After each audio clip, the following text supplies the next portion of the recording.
เข้าใจผิดว่าเฮาน่ะบ่เฮ็ดเฮือนเทืองแล้วหั่นนะเฮาไปซอยพ่อลูกพ่อลูกหนึ่งหั่นเด้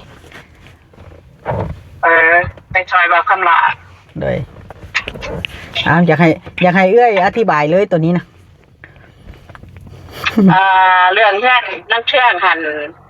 เฮาสิเฮ็ดเฮายังสิเฮ็ดแน่นอนอยู่แล้วเพราะว่าเฮาซื้อของไปเมียนหันเดี๋ยวนี้หันเฮาเบิด100,000 บาทแล้ว$3,000แล้วเฮาได้ไม้ได้ไม้จักเส้นบ่แม่นเป็น200เส้นพุ่นบ่ประมาณ200ปลายเส้นนี่แหละเฮากำลังออเดอร์ไม้ให้เขากบให้พร้อมแม่นยังบ่ทันข้าเจ้ายังบ่ทันแล้วแล้วก็เป็นเสาต่อเป็นหยังเฮาก็ไล่แล้วบัดนี้เฮาสิให้คันแม่นได้ไม้มาเป็นหยังแล้วเฮาสิให้เอาเวียงให้สร้าง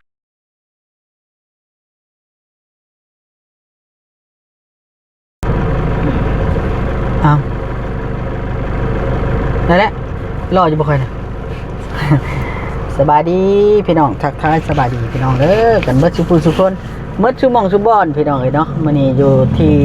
คันลาดมาถึงเมืองโคงเลยเด้พี่น้องบ้านนี้เนาะแขวงจำปาสักพี่น้องใต้สุดของประเทศลาวเลยละพี่น้องเนาะจนสิฮอดเวิร์นคามเลยพี่น้องจนสิฮอดประเทศกัมพูเชียเลยเบาหลีมาหลังจากที่เมื่อวานนี่ยังร้อนๆอยู่น้ำท่าคำลาอยู่พี่น้องเนาะลุยอีหลีเบาหลีนะมื้อนี้พี่น้องเนาะมื้อนี้ก็เฮาก็สิมาพาเมียมารักษาอาการไห้ห้องนั่นละพี่น้องมาหาอาจารย์ดังแห่งเมืองโคงว่าท่านจะอาจารย์คำพูพี่น้องเนาะแล้วก็ลูกศิษย์ลูกหาเพิ่นก็ฝากเครื่องของเนาะฝากนั่นนี่ให้อาจารย์เพิ่นพี่น้องเบาลีก็สิได้นำของสิ่งของน่ะไปให้เพิ่นเนาะที่ลูกศิษย์เอกเพิ่นฝากมาลูกศิษย์เพิ่นฝากมาแล้วพี่น้องเนาะท่านหมออยู่ห้องหมอ109เพิ่นเป็นนั่นพี่น้องเพิ่นเป็นอ้ายเบาลีแปลว่าอ้ายฮักว่าซั่นซะเพิ่นเลยฝากน้ำเบาลีมาให้เพิ่นเนาะแต่ว่ามื้อนี้พี่น้องประเด็นหลักๆที่ว่าเบาลีสิออกมาเว้าในมื้อนี้นะก็คือพื้นนั่นพี่น้องเนาะพื้นเฮือนเสาเทืองพี่น้องเนาะพื้นเฮือนเสาเทืองพี่น้องเลยแต่ว่าเบาลีสิให้พังอีหยังจักอย่างน้อยนึงพี่น้องก่อนสิเว้าหั่นนะเบาลีจะให้พังแบบนี้เรื่องมันมีอยู่ว่าพี่น้องเนาะมีแม่ใหญ่นึงเนาะแม่ใหญ่แล้วส่งคลิปอาเบยมาเคสตั้งแต่ปีเท่าไหร่แล้วพี่น้องปีกายนี้เนาะเคสน้องอาเบยน้องซ้ายของสาใบเห็นดิแล้วเพิ่นส่งมาแหละเพิ่นว่ามีเคสหนึ่งไปอยู่ป่าอยากซอยเล่าไปบวชน้ำอาจารย์ลิ้นเพิ่นว่าเนาะอาจารย์ลิ้นก็คืออาจารย์ดังอะไรพี่น้องเนาะพระอาจารย์นะเบาลีก็เคยกดไลค์กดแชร์เพิ่นอยู่ค่ารถสิจ่ายให้ติดต่อข่อยมาเด้อเพิ่นว่าแล้วข่อยก็บ่ได้ตอบดอกพี่น้องเนาะเพราะข่อยนอนตื่นมาบัดนี้เพิ่นส่งมาบัดนี้ข่อยสิเปิดสิฟังเอ้าเป็นหยังวะไปถามเขตนี่จับคือบ่ได้วะข่อยพังอยู่นะพี่น้องอ้าวโอ้ตัวเราด่าข่อยนี่นะพี่น้องเบาลีเดี๋ยวก่อนเราแทดมาด่าข่อยนะพี่น้องเนาะว่าข่อยเนี่ยบ่ไปซอยเบาเบยว่าซั่นซะแต่ว่ามันเป็นเคสตั้งแต่ปีใดแล้วหั่นน่ะเบาลีก็งึดอยู่นี่ค่อยเห็นเคสตัวนี้นะเป็นพวกเจ้าออกมาคือบ่ติดตามนำพดออกมาเด้คือเอาแต่พอนี่ล่ะพี่น้องพอลูกอ่อนหอบลูกมันซอยแล้วบักเล็กน้อยๆนี่นะมันเป็นท่าซานเนี่ยพวกเจ้ากับบ่โซดบ่ซอยอย่างว่าตายเสื้อผ้าสุดเดียวพวกเจ้ากับบ่โยนให้มันนุ่งได้จนขาดพอติดต่ออาจารย์ลินอยู่เวียงจันทน์ก็ใหญ่เพิ่นติดต่อเขตนี่เอาแก้นี่ไปบวชนะพวกเจ้าคันว่าเป็นยังไงพวกเจ้าฮู้เรื่องราวดีได้เห็นนะบอกค่อยได้ค่อยสิให้พวกเจ้าไปส่งอยู่วัดอาจารย์ลินมุจิโตนะเพราะว่าเด็กน้อยทุกข์ลำบากไปบวชน้ำเพิ่นหลายหั่นน่ะได้เรียนหนังสือได้บ่แม่นบวชล่ะเจ้าลองติดต่อเบิ่งคันเจ้าฮู้ดีเจ้าแท็กมาหาข่อยเด้อ ค่อยสิเอาเงินให้เจ้าเอาผู้เกี่ยวนี่ไปส่งให้วัดอาจารย์นี่ค่อยติดต่อเพิ่นเพิ่นบ่ติดต่อมาโอเคค่อยอีตนค่อยสงสารพวกเจ้าผ่านมาพวกเจ้ายังซอยหยังบ่ได้มิตรไปถามบ่เรื่องซื่อแล้วก็บ่โพดออกมาจักเทื่อเสื้อผ้าสุดนึงพวกเจ้ายังบ่โยนให้แกนุ่งได้โทษพวกเจ้าก็ใจดำอยู่เนาะค่อยเบิ่งน่ะเสื้อจนขาดส่งเสื้อสุดเดียวเจ้างำเขตนี่ค่อยแดถ้าว่าเจ้าฮู้พระลินหั่นซูจิโตเพิ่นอยู่ในเวียงจันทน์ล่ะเพิ่นมาสร้างวัดใหม่คนฮู้หมดดอกแล้วเอาหมอน้อยๆนี้ไปส่งให้บ่ไปเค้นให้เพิ่นไปบวชโอเคชีวิตอนาคตยังสิมีดีได้เรียนหนังสืออีกได้บวชอีกแต่ค่อยแทบไปหาเพิ่นละเพิ่นบ่ได้ตอบเพิ่นมาแต่ว่าไปเองอาจจะเพิ่นบ่คัดศรัทธาดอกเท่าที่เจ้าติดตามไปค่อยได้คันเป็นเจ้าแทกมาหาค่อยเงินค่าเดินทางค่อยสิให้โอเคพอเห็นแต่พวกเจ้าสัมภาษณ์เธอเดียวส่งเสื้อสุดเดียวจนขาดพวกเจ้ายังบ่มีติดรถมาให้แกพวกเจ้ามีมือหน้าพวกเจ้าก็มีก็ไปติดให้แกตัวส่งน่ะพวกเจ้านี่ก็ยังใจพวกเจ้าว่าอยู่สายบุญยังบ่บุญแท้เดี๋ยวค่อยเบิ่งอยู่ได้ค่อยติดตามอยู่ได้มันบ่ได้ใจค่อยเธอหน้าอ้ายเอาเสื้อผ้ามาให้เด้อเอาให้มันมานุ่งผ้าห่มยังบ่มีทางเดียวเท่านั้นแกอยู่ผู้เดียวแกก็บ่ได้คันปุ๊กเงื่อยหาเงินให้มันก็เลี้ยงตัวเองมันบ่ได้คือเก่าเนี่ยมีพวกเจ้าไปส่งอาจารย์ลินน่ะนะหรือว่ามีคิวรถพวกเจ้าก็ไปเองคือเก่าหั่นล่ะไปมอบไปเพิ่นว่าเด็กน้อยลูกพ่อแม่ตายแล้วมาฝากฝังเพิ่นให้บวชแล้วเพิ่นก็ไปส่งเรียนทุกมื้อไปเรียนภาษาอังกฤษภาษาจีนอนาคตสิก้าวหน้ากว่า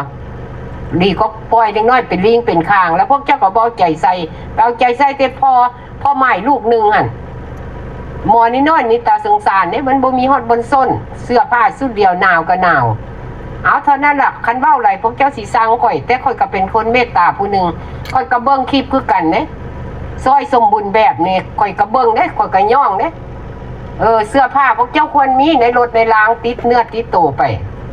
จำเป็นต้องมีข้าวคือกันมันต้องมีหน่อยนึงหิวข้าวบ่ได้กินข้าว3 มื้อยังเว้าเสยยังถามเสยอยู่เงินพวกเจ้ามีกระจกให้แกอันนี้มีไปซอยเหลือบ่มีเครื่องอย่างมีแต่ความเว้าไปซื่อๆมันสิไปได้ข่อยซ้อหาเท่าเตียงทองนี่จะส่งเขตนี้ไปเท่าเตียงทองก็ได้อาจารย์บดอันนั้นน่ะมาเบิ่งเขตนี้อีตนค่อยนี่ล่ะสิเป็นผู้เอาเงินค่าน้ำมันให้ไปส่งให้พี่น้องเนาะที่เบาลีลงคลิปนี่บ่ได้มีเจตนาที่เว้ากับแม่เฒ่าผู้นี้เด้อพี่น้องเนาะแต่ว่าอยากฝากอันนั้นเนาะพี่น้องมันอยากฝากให้อัน FC เนาะผู้เพิ่นเบิ่งคลิปแต่ละคลิปน่ะบ่ลีว่าอยากให้พิจารณาเบิ่งแล้วก็เบิ่งเวลาที่เขาเจ้าลงว่า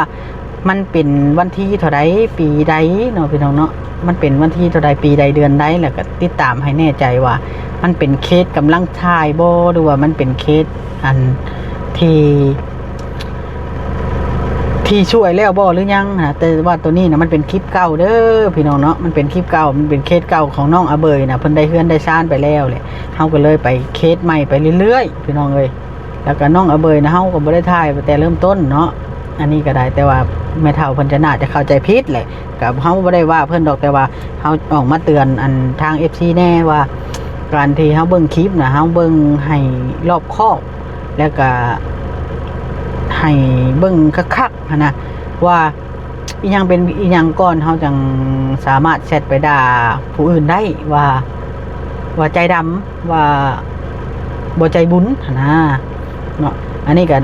เว้ากับเว้าอีนี่เว้าอีก็บ่ได้ว่าบ่ได้เครียดเด้ออันนี้ก็ได้เนาะเฮาอยากเตือนแล้วก็บ่อยากให้เป็นแบบแชทหาผู้อื่นแบบนี้เนาะถ้าสมมุติว่าหักแพงกันอยากให้ซอยให้หยังก็แชทมาเว้ากันดีๆบ่ให้เว้ากันว่าคุณใจดำแท้จังซั่นจังซี่นะแต่ละคนมันก็เต็มที่ไปเต็มที่มันเนาะอันนี้ก็ได้พี่น้องเอ้ยเนาะอันนี้ก็บ่มีเจตนาที่นั่นเด้ออันนี้ก็ได้นะบ่เป็นหยังพี่น้องเอ้ยเรื่องนี้ก็ถือว่าให้มันจบแล้วไปก็มาต่อกันพี่น้องเนาะเรื่องเฮือนของเทืองเด้อพี่น้องเรื่องเฮือนของเทืองนี่ก็คือเห็น FC คอมเมนต์หลายคอมเมนต์พี่น้องว่ามันชันบ่เฮ้ยหรือบ่ชันบ่ชันเนาะชันเจ้าเห็น FC หลายคอมเมนต์อยู่พี่น้องว่าคืออย่าเฮ็ดเฮือนเสาเทืองแล้วเพิ่นว่านะคือสิบ่เฮ็ดละบ่สิประมาณนี้นะพี่น้อง แล้วเบ้าลีสิว่าจังซี่เด้อพี่น้องเนาะหลังจากที่จุลีเพิ่นได้อันนั้นเนาะเพิ่นได้แชทมาหาเบ้าลีว่าเพิ่นบ่สบายใจที่อัน FC เข้าใจผิดเพิ่นเนาะที่ FC เข้าใจผิดเพิ่นนะสบายดีเด้อสบายดีเดี๋ยวเฮาสิออกคลิปเด้อเด้เพิ่นว่าให้เบ้าลีนี่ออกมาอธิบายว่าเพื่อนชาวเทืองนี่หยุดกล้องไว้หน่อยเฮ้ยโอเคสบายดีสบายดีโดยตอนนี้อยู่ในคลิปเฮาเด้อโอเคโดย เดี๋ยวต้นก่อน โอเคถือว่าหายหน้าหายตาไปนานเด้อพี่น้องเนาะจุลี่นะถือว่าแต่ก่อนละเพิ่นก็ออกคลิปนำเบาลิบ่อยอยู่ได้ คล้ายกับตนาซื้อยังอยู่ ซื้อยังอยู่ถือว่ามื้อนี้ทั้งเฮาน่ะได้ร่วมกันกับแล้วเนาะว่านั่นเนาะว่าสิเว้าเรื่องเฮือนเทืองเพราะว่ามี FC น่ะเพิ่นเข้าใจผิดว่าเฮาน่ะบ่เฮ็ดเฮือนเทืองแล้วหั่นนะเฮาไปซอยพ่อลูกพ่อลูกหนึ่งหั่นเด้ไปซอยบอกคำลาโดยอยากให้อธิบายเลยตัวนี้นะ เรื่องเพื่อนนั่งเชื่องหันเฮาสิเฮ็ดเฮายังสิเฮ็ดแน่นอนอยู่แล้วเพราะว่าเฮาซื้อของไปเมียนหันเดี๋ยวนี้หันเฮาเบิด100,000 บาทแล้ว 3,000 ดอลแล้วเฮาได้ไม้ได้ไม้จักเส้นบ่แม่นเป็น200เส้นพุ่นบ่ประมาณ200ปลายเส้นนี่แหละเฮากำลังออเดอร์ไม้ให้เขากบให้พร้อมแม่นยังบ่ทันข้าเจ้ายังบ่ทันแล้วแล้วก็เป็นเสาต่อเป็นหยังเฮาก็ไล่แล้วบัดนี้เฮาสิให้คันแม่นได้ไม้มาเป็นหยังนะเฮาสิให้เอาเวียงให้สร้างหันมาเอาเสาขึ้นเพราะว่าเพิ่นยังเฮ็ดหน้าเพิ่นอยู่ให้เพิ่นมาเอาเสาขึ้นไว้ก่อนแล้วเพิ่นเอาเสาขึ้นแล้วเฮายังสิซื้อของมาเติมอีกอยู่สิเป็นแผ่นเซล่าในระหว่างสหัสตับแล้วก็ยังสิมีวงกบพักตูหลายอันแล้วเฮาสิซื้อมาไว้เบิดแล้วบาดสร้างเพิ่นพร้อมแล้วให้เพิ่นมาเฮ็ดโดดแต่ว่าเฮาสิซื้อมาไว้ให้มันครบก่อน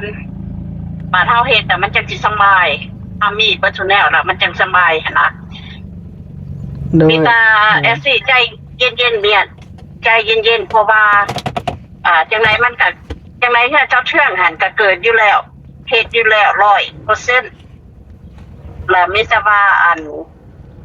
เฮือนเนาะหันมันสิใหญ่เพราะว่าเราลูกหลายเฮาเฮ็ด3ห้องนอนแล้วเฮาอยากเฮ็ดใจเย็นๆให้มันออกมาดีที่สุดหั่นนะโดยก็บาดนี้ตัวนี้นี่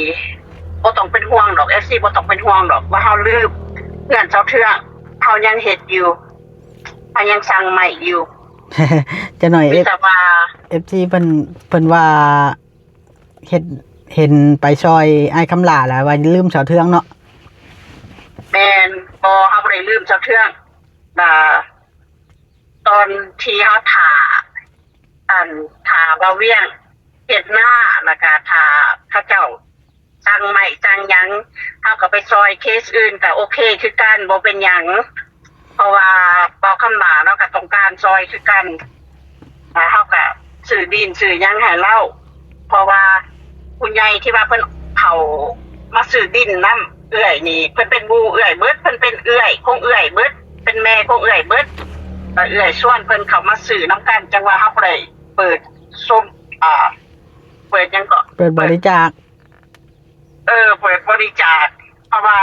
โทรไปส่วนกันเองแต่บ่ต้องเป็นห่วงดอกอันนี้เฮาซอยหลายคนกับแห่งดีบ่แม่นว่าเฮาสิมานั่งถาซอยคนเดียวหั่นน่ะเฮาก็เฮ็ดหลายเฮาก็ซอยหลายคนไปหั่นน่ะ โดยก็ถือว่าบ่ให้ FC เป็นห่วงเนาะตัวนี้เนาะเอ้ยเนาะ แมนเพราะว่าเห็นค่าแม่นหลายๆอยู่หลายซองว่าเฮานี่ดื่มเซาเทื่องแล้วเฮาสิบ่กู้เพื่อนให้เซาเทื่องอันนี้บ่ต้องเป็นห่วงเพราะว่าเฮาเบิดเงินมากเฮาเบิดเงินเป็นแสนแล้วเฮากู้ให้เราแน่นอนแล้วเฮาได้ไปชี้แจงแล้วว่าสิกู้เพื่อนให้เฮาต้องกู้เพื่อนให้เรา โดยเพราะว่า FC น่ะเห็นเอื้อยน่ะไปช่วยอันนายคำหลากับลูกน้อยแต่ว่าเคสนายคำหลากับลูกน้อยนี่เป็นเคสฉุกเฉินเนาะก็เลยพาซอยเด้เพราะว่าเราบ่มีบ่อนอยู่จักดี แม เด้ นแล้วก็พอดีข้าเจ้าสิขายดินอยู่ใกล้หันก็เลยว่าพอดีมันเพอร์เฟกต์เลยที่ว่าเฮาซื้อดินตรงนั้นไว้ซะ50,000หั่นน่ะมันก็ดินใหญ่ก็เลยว่าซื้อไว้ซะอันนี้บ่แม่นมีแต่เคสเดียวเลยก็ซอยว่าต้องเตียงที่มารับผู้เพื่อนให้ซัพพอร์ตเลยจะซอยทางนั้นคือกันนี่ล่ะก็คือทางเอื้อยจุลีเพิ่นซอยทางด้านไอเตียงปลุกเฮือนให้น้องพรเนาะส่วนหนึงแม่นเฮาซอยหลายบอนที่ว่าต้องการซอยบ่แม่นเฮาสิขาตะกร้าบอนเดียวหั่นนะโดยถือว่าง่ายๆครับเอื้อยจุลี่เป็นคนที่ว่าประสานงานทางผู้หลักผู้ใหญ่ที่สิซอยอันเท่าคำหลากับลูกนี้แล้วก็ประสานงานทาง YouTube ทุกช่องที่ไปถ่ายน้ำกันถือว่าเป็นน้องนุ่งของเอื้อยจุลี่เบิดพี่น้องเอ้ยเนาะถือว่าเป็นอยากให้ไปถ่ายน้ำกันอยากให้ไปถ่ายน้ำกันอยากให้ถือกันปีนี้ก็ให้ปรึกษากันบ่ให้ทิ้งกันถือว่าเอื้อยจุลี่เป็นคนที่ว่ารวบรวมความสามัคคีภายในทีมงานแล้วก็ภายในยูทูบเบอร์แล้วก็ผู้หลักผู้ใหญ่เบิดทุกท่านอันนี้แม่นผู้ใหญ่น้อยทางสะบุญหันกับเพิ่นกับเอื้อยกับเพิ่นหันก็เว้านำกันตลอดแล้วก็แม่เพชรทางเบาแสนหันเอื้อยกับเพิ่นหันกับปลูกเคลื่อนซอยกันหลายหลังแล้วแล้วก็สิมีเอื้อยพิมพ์เอื้อยพิมพ์หันก็เว้านำกันตลอดแล้วก็ได้ส่วนเพิ่นมาซื้อดินให้เอาคำหลาหั่นนะก็เฮาสิได้ไว้หั่นนะโดยเพราะว่าเป็นเคสฉุกเฉินเคสเร่งด่วนแน่เนาะเอ้ยเนาะมันแม่นอีต้นน้องมันบ่มีบอลอยู่แล้วก็อีต้นลูกหั่นนะอีต้นลูกแล้วก็เห็นว่าคำหลานี่แพงลูกเลี้ยงลูกคนเดียวล่ะอีต้นแล้วก็พอดีเพอร์เฟคที่ว่าข้าเจ้าสิขายดินอยู่ใกล้หั่นนะก็ได้ว่าโอเคส่วนหมู่ส่วนเอื้อยส่วนแม่เพิ่นมาซื้อนํกันเลยร่วมบุญหลายๆคนก็ดีคือกันเพราะว่ามันบ่ได้แม่นว่ายูทูบเบอร์เปิดรับบริจาคเป็นผู้หลักผู้ใหญ่ที่เพิ่น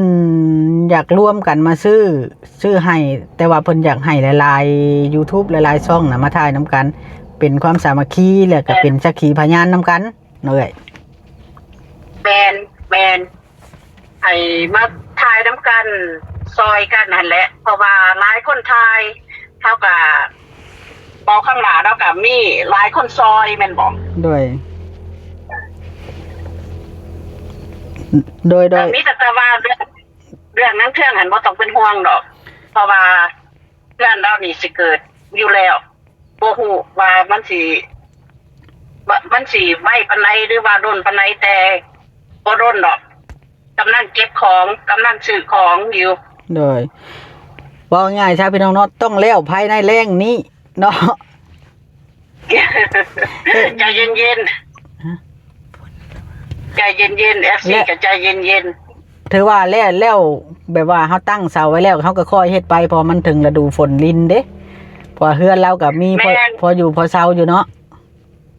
แม่นเฮือนเราก็มีแล้วก็เฮาตั้งเสาไว้เพราะว่าเพิ่นสิเข้าพรรษาเด้เฮาตั้งเสาไว้ถ้าซื้อของมาครบล่ะมีแต่ว่าให้สร้างมาเฮ็ดโดดเฮ็ดค่อยเฮายังหลายค่อยเฮ็ดไปมันจังงามแม่นค่อยเฮ็ดไปมันจะงามแล้วก็เนี่ยเครื่องมันสิใหญ่โดยขนาดมีกำไรที่เฮาก็ยังเบิดเป็นแสนล่ะมีแต่ว่าสร้างเฮาได้สร้างเฮาได้มาตรฐานบ่สร้างเฮานะสร้าง500อยู่แล้วเพราะว่า เอื่อยบ่มักเท่าไรเอื่อยบอกเพิ่นแก้ให้บ่เคยทักใจเอื่อย เดย เพราะว่าคันบ่ถึงใจเอื่อยจะก็ฮู้เอื่อยสร้างให้แก้โลด โดยก็ถือว่าสร้างนี่ก็เป็นคนของเอื้อจุลี่เองเด้อพี่น้องถือว่าเพิ่นไว้ใจแล้วก็เพิ่นถึงว่าสิเป็นหรือบ่เป็นเพิ่นก็คอยบอกคอยอันนั้นไปบ่แม่นว่าสร้างแบบว่าเต็มร้อยแบบเป็นทีมงานสร้างจ้างสร้างนอกบ่แม่นถือว่าเป็นคนที่เอื้อจุลี่กับแม่กงวลีนี่เพิ่นช่วยซัพพอร์ตอยู่แล้วถึงว่าที่บ่ได้เฮ็ดเฮือนก็ได้หันนะก็เลยแบบเป็นคนของเพิ่นเองเบิด เพราะว่าสร้างคันดีหันเพิ่นก็เป็นคนปลูกเพื่อนอยู่แล้วสร้างเวียงเพิ่นก็ปลูกเพื่อนเป็นน่ะก็สร้างสร้างต่อเพิ่นก็ปลูกเพื่อนเป็นเพราะว่าสร้างคำดีนี่เพิ่นปลูกเพื่อนของเพิ่นเองที่ว่าเอื้อยปลูกให้เพิ่นหันเพิ่นเฮ็ดเองเพิ่นมันก็ออกมางามสร้างต่อเพิ่นก็ปลูกเพื่อนของแม่เพิ่นหันเอง ที่ว่าเอื้อยปลูกให้หัน ถือว่าเพียบพร้อมแล้วนะจำนี่เนาะคอยบอกคอยตีเอาตัวใดที่แบบใดที่เฮาบ่มักอันนี้เฮากับว่าง่ายฉันดีกว่าเฮาไปจ้างสร้างผู้อื่นแล้วเฮาเวลาเฮาตีเขาสิสั่งเฮาซ้ำมันเด้ แมนอันนี้แปลว่าส่งที่ว่าเฮาอยากให้เพิ่นปลูกมันก็ต่างกับแบบส่งทั่วไปแน่หั่นนะ เด้อ มันก็เฮ็ดไปเฮียนไปนำหั่นนะ เด้อโอเคเอ้ยโอเคเฮากำลังมาฮอดเมืองโขงแล้วเฮาสิเข้าไปหาครูบาอาจารย์เพิ่นให้เพิ่นปรึกษาเพิ่นเรื่องปัวชาวน้ำนี่แหละแนวใดมันสิดีสิเซา โอเคแล้วก็เว้าอีกแนวนึงเรื่องแม่ตุ๊กแก้วหั่นนะเรื่องแม่ตุ๊กแก้วนี่นะ โดย บ่แม่นว่าเฮาไปคู่ให้เรามาอยู่เฮือนเฮาอยากให้เราหันมาพักผ่อนเฮาบ่อยากให้เราไปเฮ็ดเวียกหนักหลายเป็น4 มื้อ5 มื้อหั่นนะอยากให้เรามาพักผ่อนเพราะว่าเราก็บ่สบายอยู่แล้ว โดย บ่แม่นว่าเฮาอุ้มเราแล้วก็อันนี้เราหั่นน่ะมีแต่ว่าคันเราแบบคันเราไข้เราเป็นไผสิเบิ่งกระทิ่งแม่นบ่ โดย คันเราบ่มาออกกองเฮาก็บ่ฮู้ว่าเราบ่มีข้าวกินบ่มีของกินคันเฮาฮู้แล้วเฮาก็ต้องซื้อกลับไปให้เราอยู่แล้วเพราะว่าเราเฒ่าแล้วเฮาบ่อยากให้เราเฮ็ดเวียกหนัก โดย มีแต่เท่านั้นแหละ โอเคเอ้ยขอบใจเด้อมาออกคลิปอธิบายแล้วก็ยืนยันแบบว่าให้ FC เพิ่นสบายใจเรื่องเฮือนเสาเทืองนี่นะเพิ่นให้เพิ่นสบายใจคันเฮาเว้าเองก็แม่นอยู่ดอกเฮาบ่ได้แม่นเงินในถุงเฮาบ่ฮู้เด้ตัวนั้นเนาะเอ้ยเว้าเองนี่ถือว่าให้ FC อันสบายใจได้เลยอะนะ แม่สบายใจไว้โดดแค่นั่งเที่ยงนี่เฮาสิเบิดหลายอยู่แล้วในระหว่าง300,000พุ่นแหละมีแต่ใจเย็นๆจังไดก็นั่งเที่ยงแล้วสิได้งามอยู่แล้ว โดยโอเคเด้อผู้ใดที่เป็น FC เอื้อจุลี่ก็คอมเมนต์ให้กำลังใจเพิ่นนี่เด้อพี่น้องเนาะแต่ก่อนนี่เฮาลงคลิปนี่ FC เอื้อจุลี่หลายแท้เด้ มีคนหนึ่งนำไปด่าเอื้อยอยู่ที่ส่งมาเปลี่ยนกันนำไปด่าเอื้อยก็บ่เข้าใจคือกัน อย่าแล้วเนี่ยโอเคเอ้ยสบายดีเด้อเอ้ยเด้อจังไดอยู่ดีมีแฮงเลย โอเค บาย เด้พี่น้องเนาะเบาลี่ให้เอ้ยจุลี่เป็นคนเว้าพี่น้องเอ้ยเนาะเพราะว่ายืนยันในคำยืนยันนี่จากผู้ใหญ่นี่ถือว่าชิ้นชุดน้ำเพิ่นเพราะว่าเงินเพิ่นเด้แม่กงวลีกับเอ้ยจุลี่นี่เพิ่นสิแชทนำกันซุมื้อนะผู้หนึงเว้าแล้วก็แล้วเนาะเพิ่นก็ปรึกษากันเองคืออันแม่กงวลีนี่เราบ่เคยออกคลิปในกล้องจักเทื่อบ่เรียกก็เลยบ่กล้าอันโทรหาเพิ่นออกกล้องแล้วเพิ่นสิให้หัวบ่ลิซะมันติพี่น้องเนาะโอเคเบาลิก็ขอบุญกับคุณเอื้อจุลี่กับแม่กงวลีทั้งสองท่านนั่นแหละที่ว่าให้เบาลิเป็นสะพานบุญตลอดมาเนาะจังใดก็ขอบบุญขอบคุณที่เชื่อมกเชื่อใจเบาลิถึงว่าเบาลิสิเฮ็ดจังใดเพิ่นก็เชื่อใจเบาลินะเพราะว่าเพิ่นฮู้เพิ่นเห็นนำว่าเบาลิซื้อหยังแน่บางอันบางอย่างเบาลิบ่ได้อธิบาย FC เนาะบางอันบางอย่างนะแต่ว่าเบาลิก็อธิบายสู่เพิ่นฟังเพราะว่าอันเงินมีแต่เงิน2ท่านที่ปลูกเอื้อนปลูกซ่านนะเบาลิก็เลยอธิบายให้เพิ่นฟังก็ถือว่าโอเคมันบ่แม่นว่าเงินที่ว่าเฮารับบริจาคมาถ้าเงินที่เฮารับบริจาคมาบ่อนละน้อยน่ะนั่นคือเฮาต้องได้เฮ็ดรายละเอียดบัญชีชี้แจงหมดแต่ว่าเงินที่เฮารับจากผู้ใหญ่มาโดยตรงเพียงผู้หนึ่ง2คนน่ะเฮาสามารถชี้แจงให้เพิ่นฟังได้โดยตรงเนาะก็ได้พี่น้องเอ้ยเนาะเพราะว่าเพื่อเฮาสิชี้แจงจนเบิดสมมุติว่าเฮารับบริจาคมาบ่อนละ 5,000 10,000น่ะนะ เพื่อเฮาสิชี้แจงจนเบิดกูคนสมมุติว่ามี100คนจะเฮาชี้แจงบ่ไหว้ตัวนั้นน่ะมีแต่ว่าเฮาชี้แจงในคลิปเลยกันแบบนั้นน่ะนะเนาะอันนี้ก็ในคลิปแต่ละคลิปมันก็เป็นการชี้แจงไปพี่น้องเนาะคือสั่งไม้ตอนนี้นะเบาลิสั่งไม้น่ะหลายพี่น้องเนาะเบิด27ล้านปลายยังบ่ได้รวมค่ากบได้พี่น้องเอ้ยไม้ก็แมตร1 30,000ไม้หน้า10อ่ะนะก็เลยแมตร1 30,000ก็สมมุติว่าไม้เบาลิสั่งไม้6เมตร6 368 1,800,000พี่น้องยังบ่ได้รวมค่ากบเนาะแล้วก็แป้นก็คือกันบาดนี้6เมตรเบาลิสั่ง368 1,800,000มันละจักแผนบาทนี่พี่น้องเอ้ยเนาะ50แผ่นบ่50แผ่นละคันบันดอกบันไดเบาลีสั่งรวบเลยเนาะก็เลยอันนั้นเดี๋ยวเบาลีสิโทรถามเพิ่นบัดไว้มื้อหน้าก่อนพี่น้องเนาะอีกมื้อนึง2มื้อเบาลีก็สิได้กลับเนาะเอาโอเคพี่น้องเนาะแล้วก็ฝาก FC บ่ทุกผู้ทุกคนเป็นกำลังใจให้เบาลีแล้วก็ทีมงานแล้วก็เอ้ยจุลี่แล้วก็แม่กงวาลีแล้วก็ผู้ใหญ่ทุกท่านเด้อมีแต่ว่าเขียนคอมเมนต์ก็ชื่นชมเพิ่นเนาะเพิ่นบ่ได้ขอหยังจาก FC มีตั้งแต่ขอแต่ว่าบ่ให้ด่าเพิ่นนี่แหละบ่ให้กำลังใจก็ได้ขอเพียงแต่บ่ด่าอันนี้นำด่าเพิ่นแล้วเพิ่นมุดมาดโอเคพี่น้องสบายดีเด้อพี่น้องบ๊ายบาย